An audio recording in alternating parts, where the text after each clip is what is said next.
Stockholm central স্টেশনে Stockholm আর্লান্ডা এয়ারপোর্টে land করলাম।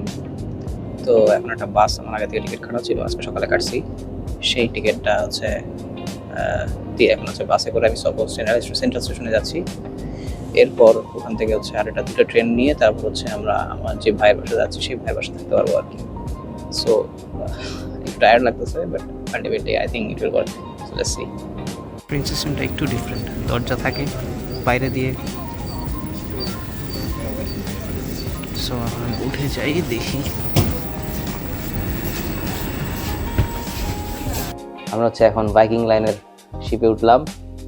আমার সাথে আছে শারিয়ার, ঠিক আছে। তো ওর সাথে আর কি আমরা সুইডেন থেকে আমাদের পরবর্তী যাত্রা কন্টিনিউ করবো। তো আমরা হচ্ছে এখন বাইকিং লাইনের শিপে আমরা আমাদের স্টকহোম থেকে আমরা রওনা দিছি। শিপ চলতেছে, আমরা একটু পরে বাল্টিক সিতে উঠবো এবং 10 ঘন্টার জার্নি। এরপরে আমরা গিয়ে পৌঁছবো হচ্ছে তুর্কু ফিনল্যান্ড। সো দেখি, আশা করতেছি আমরা ঠিকঠাক পৌঁছতে পারবো ইনশাআল্লাহ। আমার পাসপোর্ট নাই। ও আচ্ছা, শারিয়ার আবার পাসপোর্ট তারাই আসছে, তার কাছে কোনো ভ্যালিড ট্রাভেল ডকুমেন্ট নাই। না আছে, ওগুলো ভ্যালিড ট্রাভেল ডকুমেন্ট না, ঠিক আছে। বুঝো না, এটা তো বাংলা বুঝে না, আর সমস্যা নেই। যাই হোক, তো আশা করি শারিয়ার কভার করতে পারবে, কিছুটা ম্যানেজ করতে পারবে। দেখি আমাদের সামনে কি হয়, দেখা যাক। এটা হচ্ছে আমাদের ক্যাবিন। ক্যাবিনের ভিতরে সোফা আছে, উপরে একটা বেড আছে, একটা টিভি, হ্যাঙ্গার, একটা হেয়ার ড্রায়ার আছে,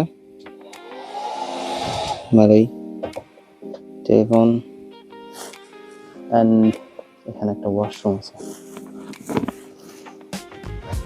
ঘুমাচ্ছিলাম ভিতরে, আমি ঘুমাইতেছিলাম, শারিয়ার ঘুমাইতে পারে নাই, কারণ শারিয়ারের পাসপোর্ট ও কি করবে না করবে সেটা নিয়ে অনেক টেনশন। যাই হোক, তো ঘুমাইতে ঘুমাইতে দেখি যে আসলে অনেক বেশি দুলতেছে আর কি জাহাজটা। তো কেন দুলতেছে এটা দেখতে আসলাম। তো দেখলাম হচ্ছে আমরা আসলে এখন বল্টিক সি এর উপরে উঠে গেছি এবং নিচে বড় বড় ঢেউ যাচ্ছে আর কি। তো এই কারণে আসলে অনেক বেশি দুলতেছে শিপটা। আমরা এখনো আসলে বল্টিক সিতে ঢুকি নাই, আর অ্যাকচুয়ালি আমরা জাস্ট শুরু করতেছি আর কি ঢোকা। তো আমার মনে হয় আর যদি সামনে যাই, মোটামুটি আরো 1-1.5 ঘন্টা পরে আরো বড় বড় ঢেউ হয়তো দেখতে পাবো। তো হচ্ছে এখন বল্টিক সিতে আছি আর কি। খুবই ঠান্ডা লাগছে, খুবই বাতাস।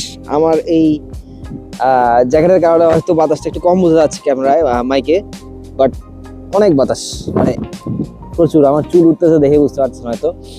সো এই বল্টিক সিতে আমরা আসলে এখন এক্স্যাক্টলি বল্টিক সিতে না, আমরা বল্টিক সিতে ক্রস করে আসছি। দুই পাশে যদি দেখেন, দুই পাশে আসলে ল্যান্ড আছে। সো আমরা এখন যাইতেছি তুর্কুর দিকে,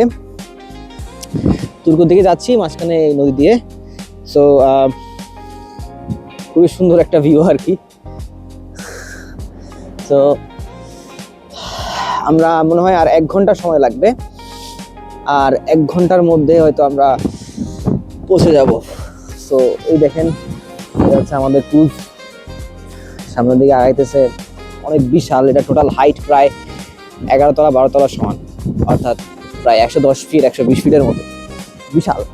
হ্যাঁ, সো আমি এইখানে একটা অবশ্য আমাদের যে ইয়াটা আছে, ক্রুজটা আছে, ক্রুজের একটা ভিতরে একটা ট্যুর দিয়ে দিব। তো দেখাবো আপনাদেরকে কি কি আছে ভিতরে, সেখান থেকে বুঝতে পারবেন। বাট আলটিমেটলি ভাই অনেক ঠান্ডা ভাই, জ্যাকেট ছাড়া এখানে আসা পসিবলই হতো না, ঠিক আছে। তারপর একটু পরে আবার অন্ধকার হয়ে যাবে, তখন মনে হয় আরও টেম্পারেচার কমে যাবে। হচ্ছে একটা আমাদের কেবিন, আর এরপর হচ্ছে আমরা একটু বাইরের দিকে যাই। তো আপনাদেরকে দেখাবো যে আসলে আমাদের আজকে যে ক্রুজটা বাইকিং লাইনে, সেখানে আসলে কি কি আছে সেটা। তো আমি একটু ভিডিও করে যাচ্ছি পুরোটা। Kind of A walkway.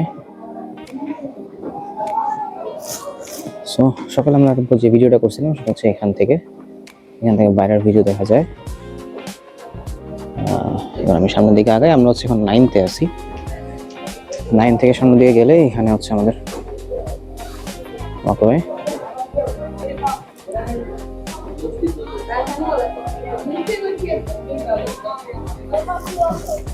এখানে কিছু গেম সেন্টার আছে। এই গেমগুলো প্রত্যেকটা খেলার জন্যই টাকা দিতে হয় আসলে। আর এখানেও কিছু গেম সেন্টার আছে, ওরা দেখতে পাইতেছেন আসলে অনেক মানুষ। সামনে শপিং ওয়ার্ল্ড, এখানে ডিউটি ফ্রি কিছু জিনিসপাতি পাওয়া যায়। সো আমি আর এখন ঢুকবো না, আমি একটু ওদিকে যাই। এদিকে গিয়ে দেখি কি কি আছে। এখন আমরা 9 থেকে 10-এ যাচ্ছি। 10-এ গিয়ে দেখি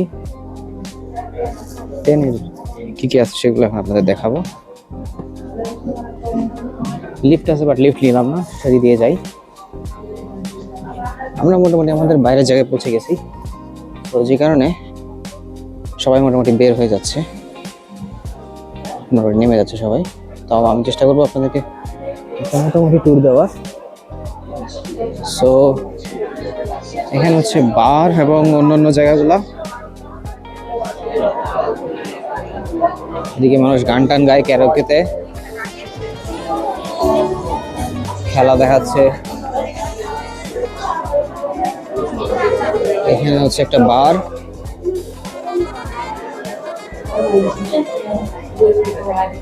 আর সামনে হচ্ছে এখানে একটা নাইট ক্লাব।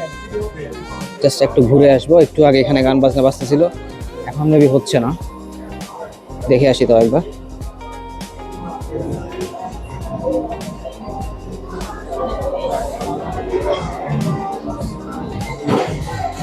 না, এখানে আসলে গান বাজনা এখনো হচ্ছে। ওখানে মাঝখানে একজন দেখেন ড্যান্স করতেছে। এই ড্যান্স ক্লাবটা উপরেও আছে। সো গাইস, শিপ চলে আসছে। আমরা এখন বেরোয় যাচ্ছি আমার রুম থেকে। সব কিছু জিনিসপাতি নিয়ে বেরোয় গেলাম। আজকের মতো এখানে শেষ করতেছি। ধন্যবাদ সবাইকে।